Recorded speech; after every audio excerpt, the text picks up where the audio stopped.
Former Fox host Pete Hegseth just sat down for his confirmation hearing with the Senate Armed Services Committee. It went about as well as you would think someone whose administrative experience is limited to overseeing an organization of all of 8 people would go.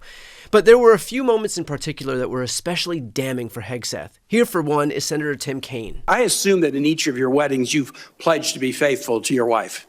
You've taken an oath to do that, haven't you? Senator, as I've acknowledged to everyone in this committee, not a perfect person, not claiming to be. But no, I just asked a simple question. You've taken an oath like you would take an oath to be Secretary of Defense in all of your weddings to be faithful to your wife. Is that correct? I have failed in things in my life, and thankfully I'm redeemed by my Lord and Savior, Jesus Christ. And many of your work colleagues have said that you show up for work under the influence of alcohol or drunk.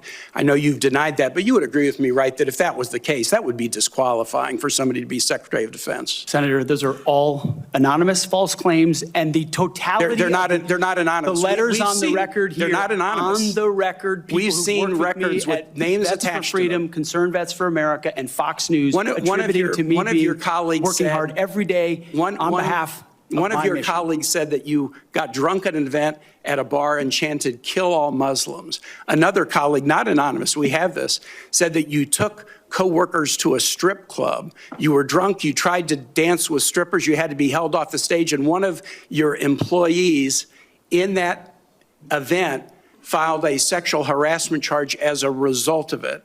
Now, I know you denied these things, but isn't that the kind of behavior that, if true, would be disqualifying for somebody to be Secretary of Defense? Senator, anonymous false charges. They're not anonymous. And I'll just conclude and say this to the chairman. You claim that this was all anonymous. We have seen records with names attached to all of these, including the name of your own mother. So don't make this into some anonymous press thing. We have seen multiple names of colleagues consistently throughout your career that have talked about your abusive actions, Chairman, attitudes, I think he's words, over and his time. statements. He's way over his time. I now yield. As far as Hegseth's deplorable comments suggesting that women should be limited in terms of what they can do in our military, here's Elizabeth Warren. But I want to be clear here. For 12 years, you were quite open about your views, and your views were consistently the same. Women are inferior soldiers, sailors, Marines, airmen, and guardians. And in case anyone missed the point, and these are your words from 10 weeks ago, women absolutely straight up should not be permitted to serve in combat. And I notice on each of these quotes, those are said without qualification.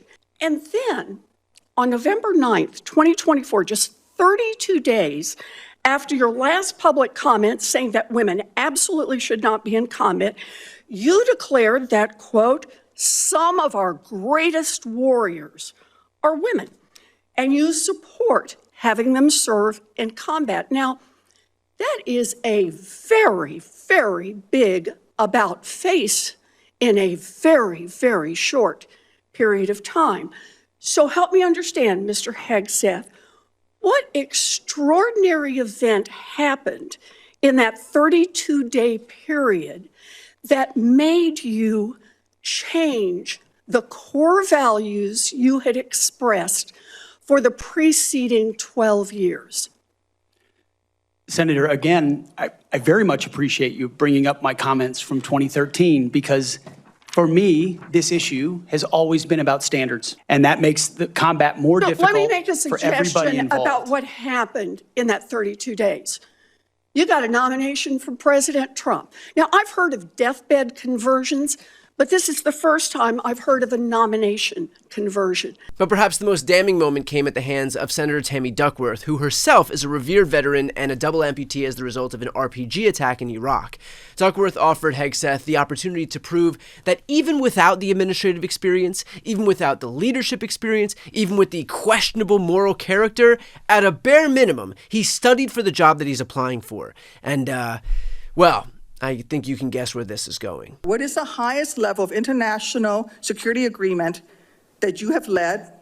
And can you name some that the Secretary of Defense would lead? There's 3 main ones. Do you know? I have not been involved in international security arrangements because I have not been in government other than serving in the military. So my job has been to no, the answer is, can you name one of the 3 main ones that the Secretary of Defense You're talking about defense signs? arrangements. I mean, NATO might be one that you're referring to.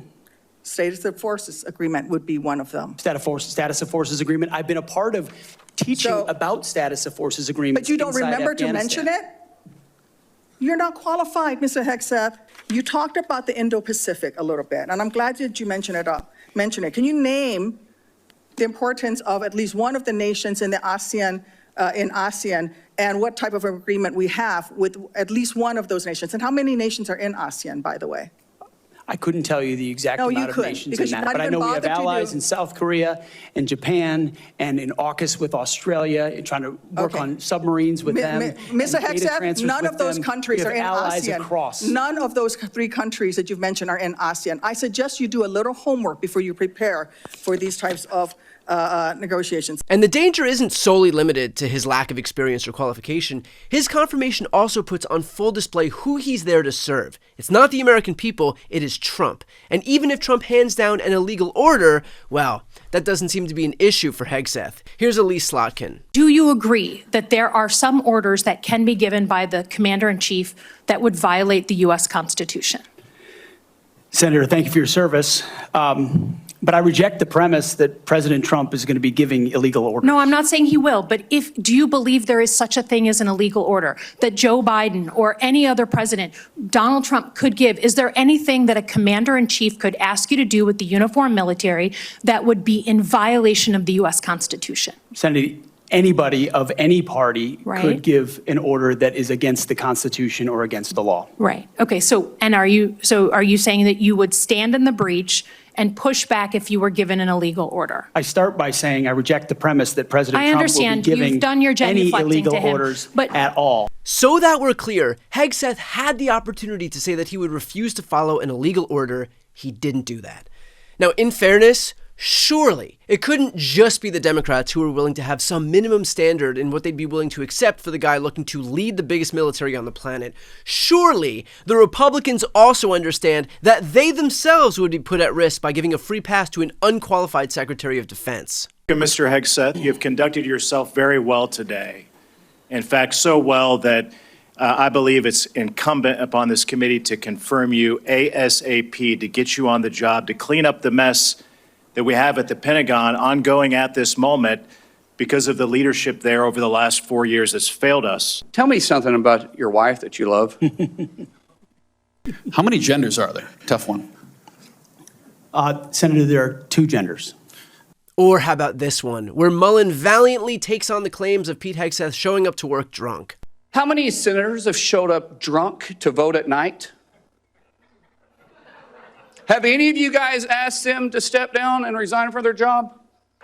And don't tell me you haven't seen it, because I know you have. Ah, well, I guess if everybody's drunk, then what do we have to lose by putting one more drunk in charge? After all, it's just the U.S. military that we're talking about, am I right? The saddest part of this is that these Republicans are presumably the people who have the most allegiance to the U.S. military. They sit on the Senate Armed Services Committee. If anyone on the right understands the importance of this role, it's them. And yet, clearly, they are perfectly willing to cast aside their responsibility to confirm somebody who's qualified, all because their adherence isn't to this country, or to its national security, or to our Constitution, but rather to Donald Trump. They exist to genuflect at the altar of one man, and they're putting that on full display right now. This is what the Republican Party has devolved into, a spineless extension of the executive branch. They've contracted every ounce of their integrity, their dignity, and their duty to a convicted felon because they're afraid of him using his influence and his human wallet, Elon Musk's money, to primary them. It's no wonder they're so quick to enable an imminently unqualified Pete Hegseth's ascent to Secretary of Defense, considering they too have no principles to stand on. So based on the performance that we've seen today, it's clear that Hegseth won't face any serious obstacles to his confirmation. But I hope that Republicans know that by confirming someone who is so aggressively unfit for this role, that they're putting themselves at risk too. We're all on this plane together, and when you hire a pilot who doesn't know how to fly, solely because Trump likes that he says nice things about him on TV, then you're not doing yourself any favors either. Before you go, just a quick note, if you'd like to see more of my content, which is always free of advertising, sponsorships, and paywalls, please make sure to subscribe to this channel using the subscribe button right here on the screen.